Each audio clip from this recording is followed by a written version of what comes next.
Okay, so to make your flower, what you're going to do is with the smaller strip that you have, so like this one here is about 1 inch, you're going to cut out 3 inches, okay? 3-inch strips, and you're going to need 5.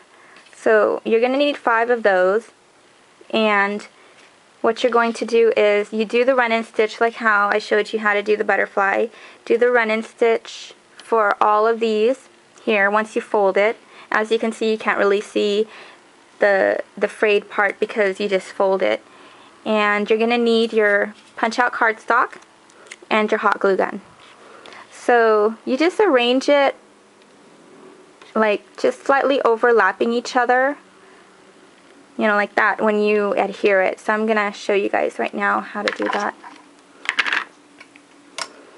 Okay, so you just pick the side that you want. Doesn't really matter. They're all the same. I'm just going to put glue on and attach it to your cardstock here. And just like that.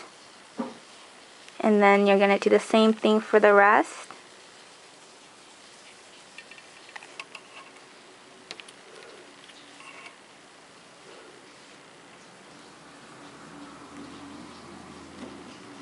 So see, just slightly overlapping each other.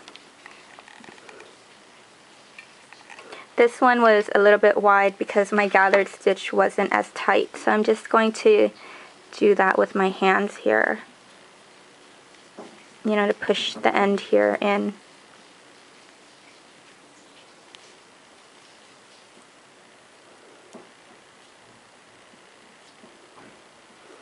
Okay, and then you're going to do the same thing for the rest of the petals there.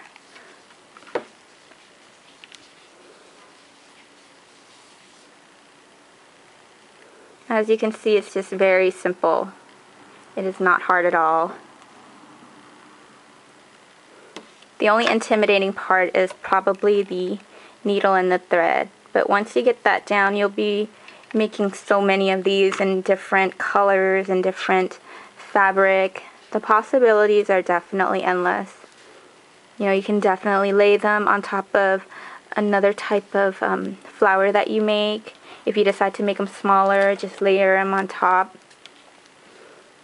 It's very addicting, actually. I just wish I had the time to make more in different various colors as well.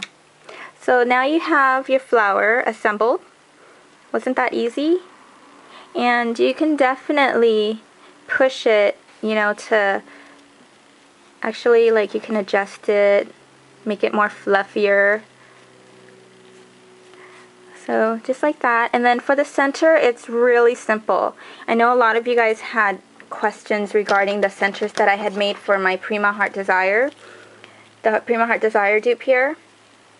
They're just clusterings of, you know, beads that you may already have on hand, like your crystal beads and your glass pearl beads. It just also, it doesn't really matter what you want to use for the center. You can use what you have in your stash, like, you know, like this sequined center here that I have, or you can use, like, you know, just anything that, or a button center, really doesn't matter. But if you want to achieve the same duplicate look as the Prima one here, let me show you the Prima one as well. It's just pretty much some beads and then, like, you know, the rhinestone with the little metal thing. You can do that. But what I'm going to do is I'm going to show you how I achieved that look there. And so you're going to take your wire. Okay, you can use wires that you get from, you know, your ribbon, your wire ribbon that you have in your stash. Or you can use the 26 gauge, but I like using the thin ones because it doesn't really show much. So, you know, the thinner the better. It doesn't matter. And I'm just going to get some beads out here. So,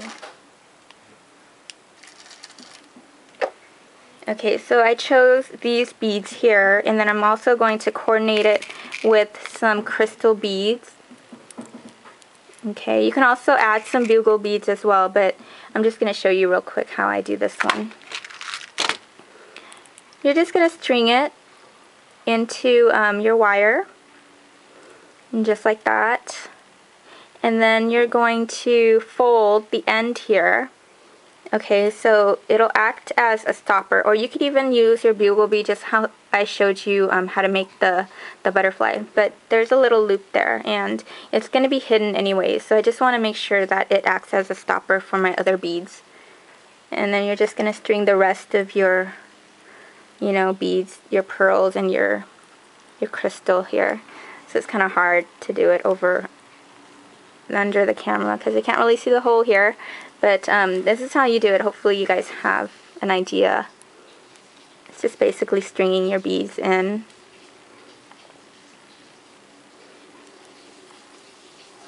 So I'm just using like various different sizes.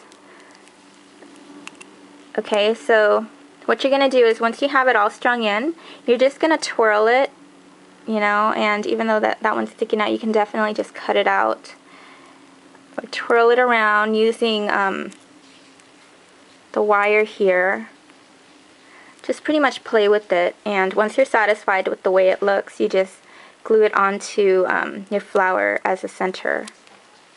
So even though it shows up a little bit, it doesn't matter. Like, it's not that pronounced. I just like doing the center because the crystals really catch the light and it makes it very sparkly, you know. So anywhere like you have gaps, you can definitely add the bead on there, you know. So see, that's going to go on like that once I cut off this end here. So you just take like your wire cutter and you can definitely just cut it out. And then make sure that you bend it in so it doesn't prick you. And then you just add glue. Add glue onto it. So just use like your hot glue, and pretty much there's your center. And then where there's like missing parts, you can definitely just add glue and, you know, add the bead onto there. So that's how it's going to look like. Wasn't that simple and very easy to achieve?